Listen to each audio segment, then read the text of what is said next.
एक गरीब किसान की कहानी। शीर्षक मेहनत की फसल।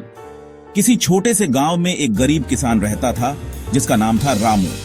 रामू के पास सिर्फ आधा एकड़ जमीन थी और उस पर भी मिट्टी इतनी बंजर थी कि मुश्किल से 2 वक्त की रोटी के लिए अन्न उग पाता। उसका परिवार छोटा था, पत्नी सीता, एक बेटा गुड्डू और एक बूढ़ी माँ। हर साल मानसून का इंतजार करते करते रामू की आंखें सूख जाती। एक साल तो हालात इतने बुरे हो गए कि बारिश बिल्कुल नहीं हुई। फसल सूख गई और कर्ज के तले दबा रामू पूरी तरह टूट गया। लेकिन रामू हार मानने वालों में से नहीं था।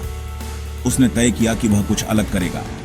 गांव में एक बुजुर्ग ने उसे सलाह दी कि वह जैविक खेती की कोशिश करे, बिना रासायनिक खाद के, देसी बीजों और प्राकृतिक तरीकों से। रामू ने अपनी थोड़ी सी जमीन पर प्रयोग शुरू किया। गाय का गोबर, नीम की खली और गोमूत्र से वह खाद और कीटनाशक बनाता। दिन रात मेहनत करता, खुद कम खाता पर जमीन को सींचता। धीरे धीरे उसकी जमीन में हरियाली लौटने लगी। पहली बार उसकी फसल ने उसे दोगुनी आमदनी दी। उसने सीखा कि कम में भी बहुत कुछ हो सकता है अगर मेहनत और सच्ची नीयत हो। आज रामू न सिर्फ अपने खेतों में जैविक सब्जियां और अनाज उगाता है, बल्कि अपने गांव के बाकी किसानों को भी सिखाता है। उसके बेटे गुड्डू ने गांव में एक छोटा जैविक बाजार भी शुरू किया है। रामू अब भी गरीब है, पर अब वह आत्मनिर्भर और आत्मसम्मानी है। सीख: गरीबी एक स्थायी हालात नहीं, मेहनत और सही सोच से किस्मत बदली जा सकती है।